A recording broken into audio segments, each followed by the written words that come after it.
It's Oscypocy Pokeballs, and for episode 218 we've got another Mega Revolution. Well, that's alright. If I don't pull fire today, I'll Mega Evolve myself out of frustration. Oh, well, there's the fire, so I guess I'll stay the same.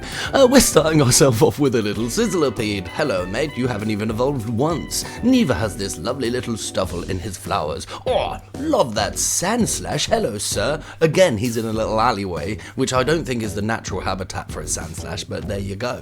There's the Execute. They're coming down the stairs. Oh, look at that Shed Ninja. We need this bad boy.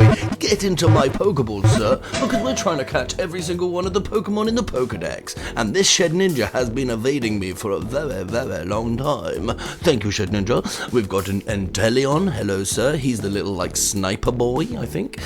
We've got a strange timepiece. Yes, it's like a pocket watch that goes deeper. Reverse Hollow Houndstone, so that's nice to see. He is not looking at anything because he has too much hair. We've got a Reverse Hollow Miltank as well. He's a little bit like, oh, hello, I'm just a Miltank. Weird thing to say. And then a Hariyama. Oh yeah, this has been an epic pack for us. We haven't got this one, so we'll get this one in the binder as well. And here's a shiny. Very nice. Hariyama.